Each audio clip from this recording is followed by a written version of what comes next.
Assalamualaikum warahmatullahi wabarakatuh, Pak Kepala Sekolah. Waalaikumsalam warahmatullahi wabarakatuh.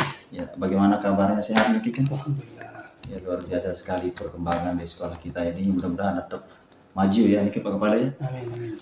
Jadi tugas Tiang di sini sebagai guru penggerak ditugaskan untuk mewawancarai beberapa kepala sekolah, termasuk kepala sekolah asal sekolah kita. Jadi selama menjabat sebagai kepala sekolah, ya ada beberapa pertanyaan mungkin dari saya ya Niki. Selama ini bagaimana sih Anda mengidentifikasi kasus-kasus yang merupakan dilema etika atau bujukan moral menurut Bapak?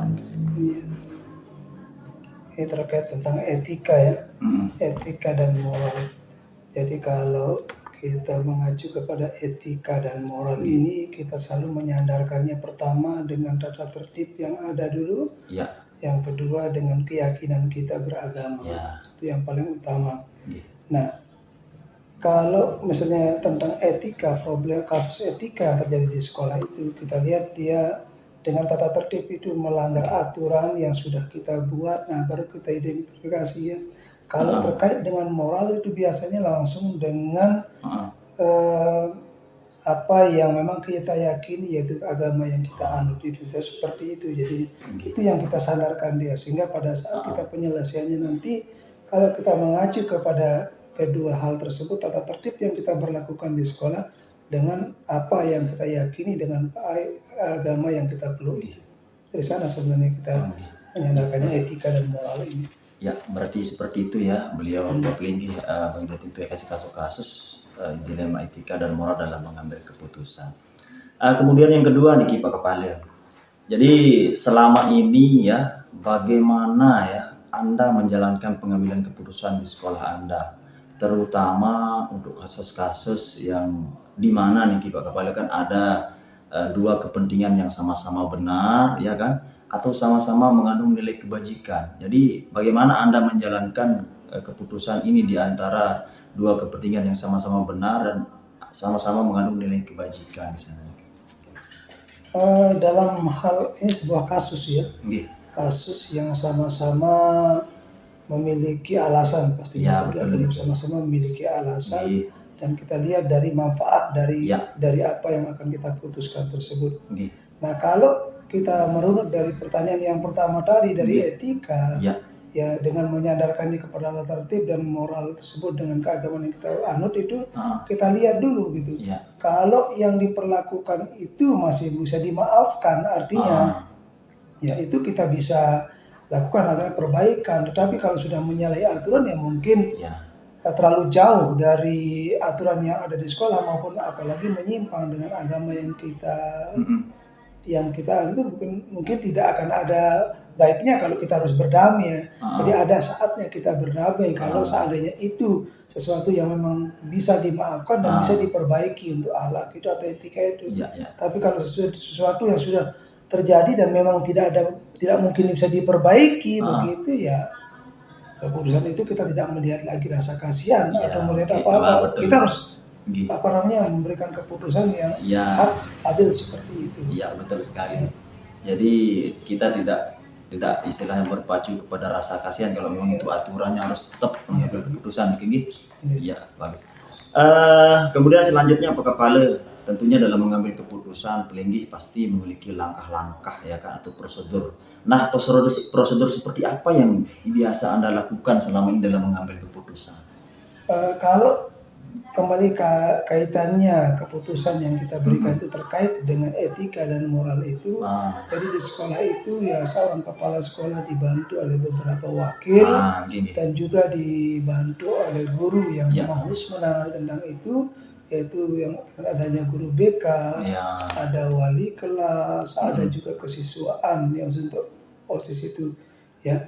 Jadi itu yang kita gunakan. Jadi informasinya kadang-kadang dari wali kelas terkait dengan itu akan biasanya diteruskan ke guru BK, selanjutnya dibicarakan ke Wakasek, dan Wakasek itu nanti akan merembukkan dari kasus ini. Kalau memang tidak bisa diselesaikan, itu tetap akan lanjut juga kepada kepala sekolah untuk memberikan keputusan. Nah, keputusan yang diberikan oleh kepala sekolah itu kadangkala ya jadi itu sudah merupakan penyelesaian dari yang dilakukan, kadang-kadang sebatas dari BK sudah selesai, tinggal BK itu melaporkan kepada kepala sekolah dan diputuskan biasanya dengan sebuah surat, dengan surat keputusan. Ada juga yang kasus atau etika moral ini yang sampai kepada dia lebih atas lagi, yaitu sampai kepada Wakasek, wakil kepala sekolah berembuk menyelesaikan masalah itu dan hasilnya itu dilaporkan ke kepala sekolah. Jadi keputusan itu tetap kepala sekolah yang akan membuat sebuah surat keputusan begitu, tapi walaupun hasil keputusan itu adalah merupakan penyelesaiannya sudah ditangani oleh dari tingkat wali kelas, guru BK, Wakasek yang ada di sekolah. Iya, berarti langkah-langkah prosedur yang Bapak lakukan yakni secara berkolaborasi dengan semua warga sekolah, baik itu wali kelas, guru BK dan wakil kepala sekolah dari jajarannya. Kemudian selanjutnya dalam mengambil keputusan nih Pak Kepala, hal apa saja yang selama ini Anda anggap efektif nih ya, efektif dalam mengambil keputusan pada kasus-kasus dilema etika Niki?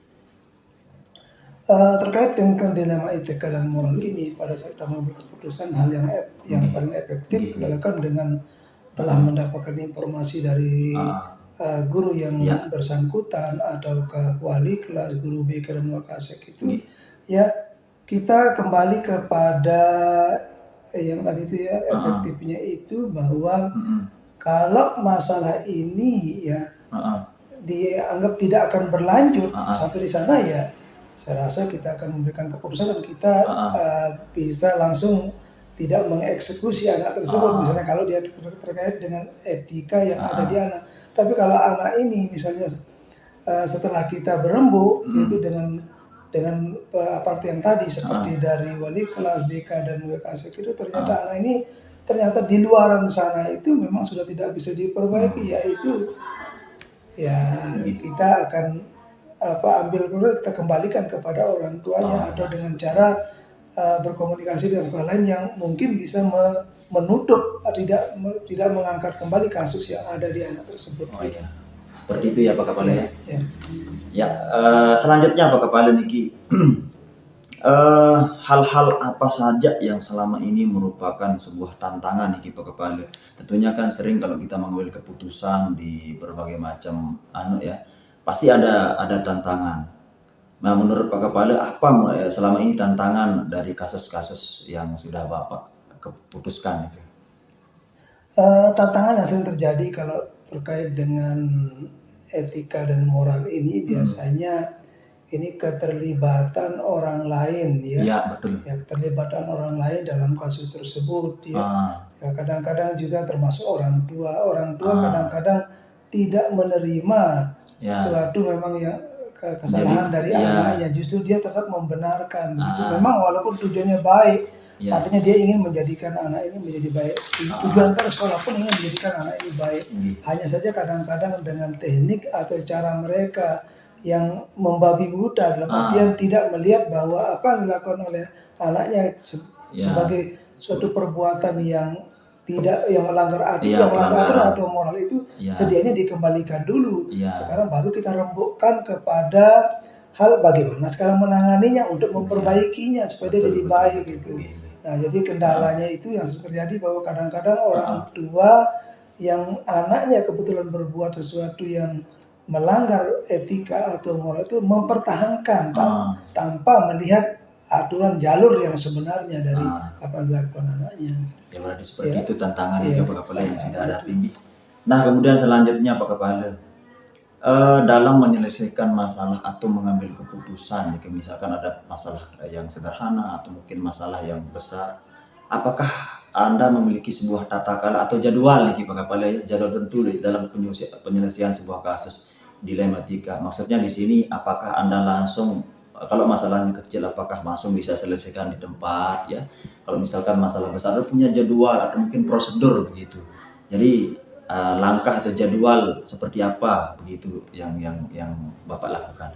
Ya, Jadi seperti saya lakukan tadi di awal bahwa langkah-langkah itu memang selalu ada dalam kasus, karena memang kasus dari masing-masing itu kan berbeda gitu. Kalau memang kasusnya yang sekedar melanggar aturan ini dan bisa langsung diperbaiki pada saat itu, kenapa tidak kita berikan keputusan. Namun kalau yang sudah menyangkut orang lain, itu perlu kita akan berkumpul dulu bersama orang yang memang terlibat di sana atau yang akan menjadi gesekan dari itu, sehingga kita takutnya jadi jangan-jangan kita memberikan keputusan ini ternyata orang lain juga merasa dengan keputusan itu tidak menerima gitu, merasa dia dirugikan ya. Sehingga kita tergantung kasusnya. Kalau ini semakin kecil kasus itu yang bisa diperbaiki dengan sebuah peringatan kita selesaikan.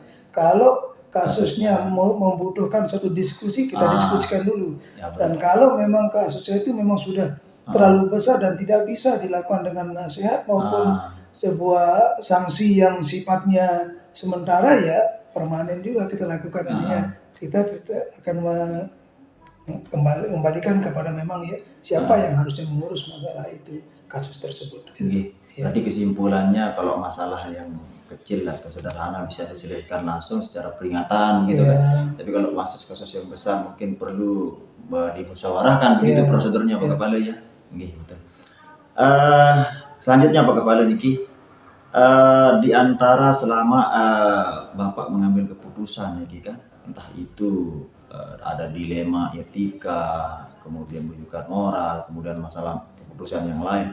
Adakah seseorang Niki atau faktor-faktor apa yang selama ini mempermudah? Mungkin maksudnya di sini adakah seseorang yang istilahnya tempat pelinggi istilahnya berkonsultasi atau dalam istilah tidak bisa menyelesaikan berkeputusan sendiri begitu kan? Apakah ada seseorang atau faktor-faktor apa yang mempermudah Anda membantu dalam mengambil keputusan? Iya. Dalam keputusan seperti etika dan moral ini memang selain menggunakan tadi itu pembantu-pembantu yang ada di sekolah itu, kita juga menggunakan pihak luar seperti mitra kerja kita di sekolah itu yang ada namanya komite gitu ya. Selain komite juga kita kan memang instansi yang berjenjang juga sifatnya, memiliki atasan.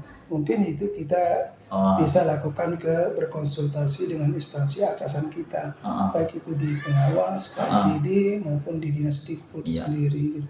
Berarti itu ada seseorang dan faktor-faktor ya untuk mempermudah berarti. Ya, pertanyaan terakhir nih Pak Kepala nih.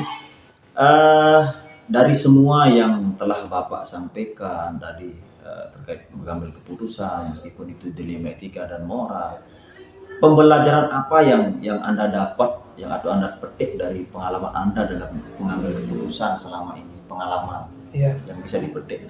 Pengalaman diambil dari kita selalu menghadapi adanya kasus-kasus tentang etika dan moral ini ya, kita semakin lebih memiliki cara untuk pada saat kasus-kasus yang serupa itu terjadi, kita sudah ada pengalaman, sudah gampang. Dan termasuk juga kasus-kasus yang baru, karena perkembangan ini kasus itu semakin berkembang juga ya.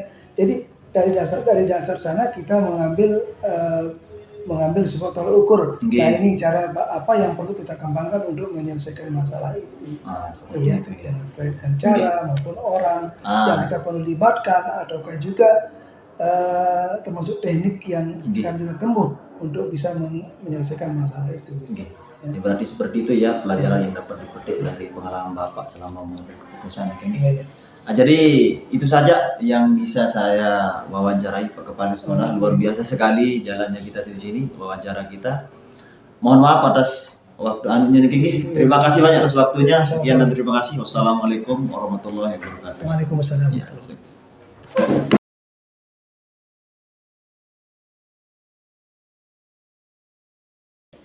Oke.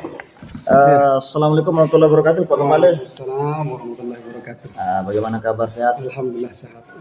Luar biasa ini perkembangannya sekarang ini Pak Kepala Sekolah ini. Jadi tujuan saya di sini Pak Kepala untuk mewawancarai terkait pengalaman Bapak dalam selama ini mengambil keputusan melalui beberapa dilema. Ada dilema etika dan ada istilahnya bujukan moral di sana ya. Mungkin langsung saja ya agar lebih efisien waktu. Jadi pertanyaan saya yang pertama ini Pak Kepala, selama ini ya bagaimana Anda dapat mengidentifikasi kasus-kasus yang merupakan dilema etika atau bujukan moral? Baik. Jadi dilema etik dan moral ini memang sering kali menjadi persoalan utama bagi setiap pemimpin dalam mengambil keputusan. Ya betul. Nah, seperti dalam hal misalkan saya dalam sebagai pimpinan lembaga atau sebagai kepala sekolah, itu sering kali berjumpa dengan persoalan-persoalan semacam ini. Ya, betul. Di mana salah satu misalkan ada sebuah kasus di mana saya harus memutuskan apakah itu akan berdasarkan belas kasih atau akan menuntut rasa keadilan bagi orang tersebut. Ya. Nah, persoalan ini seringkali muncul di permukaan, artinya seringkali berada di tengah-tengah kita yang memimpin satu lembaga. Nah, sehingga satu waktu ada satu kasus di mana misalkan salah seorang guru ini bermasalah. Nah, kemudian dalam hal ini bagaimana saya harus memutuskan persoalan guru tersebut. Sedangkan ini berkaitan erat dengan pekerjaan mereka akan kehilangan pekerjaan jika saya harus mengambil keputusan yang sangat tegas mengikuti aturan yang ada, ataukah kalau ini tidak diambil keputusan segera maka ini akan berdampak sangat luar biasa bagi yang lain, artinya ini akan menuntut rasa keadilan bagi yang lainnya. Kira-kira begitu. Inilah keputusan dilema etik dan moral itu di situ. Ya begitu ya cara Pak Kepala untuk mengidentifikasinya ya. Kemudian pertanyaan yang kedua ini Pak Kepala, selama ini bagaimana sih Anda menjalankan pengambilan keputusan di sekolah Anda? Terutama ini ya sering kita temukan kasus-kasus di mana ada dua kepentingan ini yang sama-sama benar ya, yang sama-sama mengandung nilai kebajikan. Bagaimana Anda menjalankannya? Nah, inilah yang saya katakan dari awal tadi. Persoalan semacam itu, artinya dilema etik dan moral yang sering muncul tadi itu, tentunya saya sebagai pimpinan lembaga dalam setiap mengambil keputusan itu tentu berdasarkan aturan yang sudah berlaku dalam lembaga tersebut. Nah, kita menimbang semua persoalan tersebut melalui aturan-aturan tersebut. Apakah seseorang itu benar-benar melanggar aturan tersebut atau tidak? Itu pasti kita akan merujuk kepada aturan yang sudah berlaku di sebuah lembaga tersebut. Nah, di sanalah kita akan menilai apakah antara yang dilema tadi itu, artinya yang meskipun kedua-duanya adalah benar, artinya misalkan kita mengambil keputusan dalam dua perspektif sama-sama benar, sama-sama mengandung kebajikan, tetapi semuanya itu diukur melalui aturan yang sudah berlaku. Kira-kira begitu. Ya. Kemudian yang selanjutnya, langkah-langkah ya atau prosedur seperti apa yang biasa Anda lakukan selama ini dalam mengambil keputusan ini Pak Kepala? Langkah-langkah dan prosedur biasanya. Ya, biasanya kalau terjadi satu pelanggaran, nah lalu kita akan pertama tadi itu yang sudah saya katakan, kita merujuk pada aturan yang sudah berlaku, lalu kita mulai melakukan proses identifikasi terhadap persoalan tersebut satu. Nah, kemudian kita kemudian mengumpulkan mereka untuk bermusyawarah menyelesaikan persoalan tersebut. Lalu setelah itulah saya mulai melakukan berbagai untuk melihat hasil dari musyawarah tersebut sebagai bahan pertimbangan bagi saya di samping aturan yang sudah ada. Kemudian mengambil keputusan musyawarah, itulah yang nanti yang saya gunakan sebagai bahan pertimbangan dalam mengambil keputusan. Iya, berarti langkah-langkah itu mulai dengan musyawarah dan sebagainya, luar biasa sekali. Ya, kemudian yang selanjutnya ini Pak Kepala, hal apa saja yang selama ini Anda anggap efektif dalam mengambil keputusan pada kasus-kasus dilema etika yang istilahnya yang sering Anda lakukan yang lebih efektif seperti apa misalnya?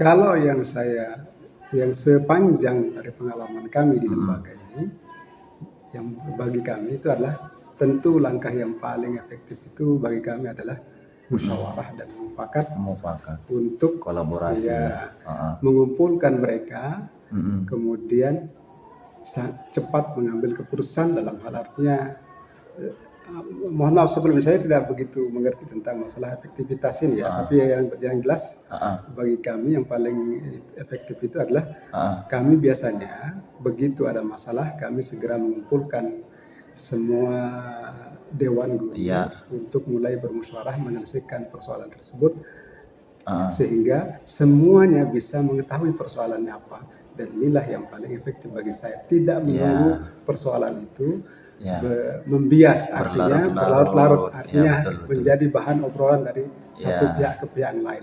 Kami segera mengumpulkan sehingga kami segera menyelesaikan, itu saja ya. Iya, luar biasa sekali. Kemudian selama pengalaman Anda sebagai kepala sekolah ini ya, pasti hal-hal apa saja yang selama ini merupakan tantangan ini Pak Kepala ya, merupakan tantangan dalam pengambilan keputusan pada kasus-kasus dilema etika. Biasanya pasti ada dampak atau tantangan yang dihadapi. Mungkin bisa diceritakan. Jadi setiap pemimpin dalam mengambil keputusan itu, saya akui tidak semua orang bisa sepakat langsung dengan apa yang kita putuskan. Mesti ada yang pro dan kontra. Nah, ini dia persoalannya kita. Bagaimana mengatasi yang pro dan kontra ini? Ini yang paling penting bagi saya. Artinya tidak semua memang keputusan yang kami ambil itu selalu bisa diterima dengan baik. Akan tetapi kami berupaya untuk menjelaskan sehingga setidaknya itu bisa meredam, artinya setidaknya itu bisa membuka hati masing-masing yang kontra tersebut sehingga tidak menimbulkan ekses yang jauh lebih berbahaya, artinya kontranya mereka itu tidak sampai merusak. Nah, itulah yang paling penting, artinya bagaimana kami mengatasi mereka yang kontra itu, tentunya dengan berupaya mendekati mereka dan menjelaskan persoalannya lebih jauh sehingga mereka bisa menerima meskipun mereka tidak sepakat. Iya, berarti tantangannya di antara keputusannya pasti ada pro dan kontra. Itu sudah pasti setiap pemimpin itu pasti. Bagus. Nah, kemudian selanjutnya di sini dalam menyelesaikan permasalahan ini Pak Kepala, apakah Anda memiliki sebuah tata kelola atau jadwal tertentu ya dalam sebuah penyelesaian kasus dilema etika? Apakah kasus itu bisa diselesaikan di tempat atau memiliki sebuah jadwal atau menunggu seperti apa menyelesaikannya? Kemudian bentuk prosedur seperti apa yang biasa dijalankan? Kalau memang itu jenisnya adalah pelanggaran etik, memang kita punya aturan tersendiri untuk menyelesaikan persoalan etik itu. Tetapi kalau itu hanya persoalan bukan non etik atau pelanggaran biasa, ya kami hanya bisa langsung lakukan teguran biasa saja. Seperti itu. Tapi kalau sudah menyangkut persoalan etik, maka saya dengan beberapa pihak tertentu kemudian mulai bermusyawarah untuk menyelesaikannya. Nah, kira-kira itu prosedur yang langkah yang kami ambil dalam pelanggaran etik. Ada aturan tertentunya, yakni yang menyangkut pelanggaran etik dan non etik itu ada aturan tersendiri atau mekanisme yang kami gunakan dalam menyelesaikan dua persoalan ini. Kira-kira begitu. Bagus. Kemudian dalam mengambil keputusan, pasti adakah seseorang ini Pak Kepala atau faktor-faktor apa yang selama ini mempermudah Anda dalam atau membantu Anda dalam mengambil keputusan dalam kasus-kasus dilema etika begitu?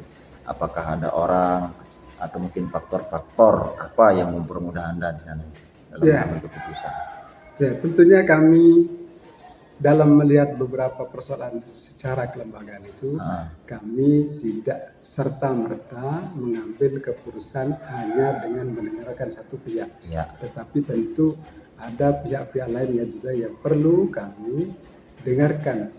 Nah, sehingga dalam situasi dua hal itu, kemudian kami juga secara khusus memang mengirimkan orang-orang tertentu untuk secara bahasanya mungkin menyelidiki kasus tersebut dengan baik.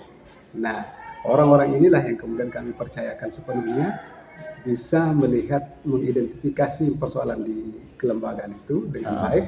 Nah, apa yang hasil dari identifikasi mereka itulah orang-orang yang kami kirim itu secara pribadi itulah yang kami juga jadikan bahan pertimbangan. Yang itulah yang sering mempermudah kami dalam keputusan.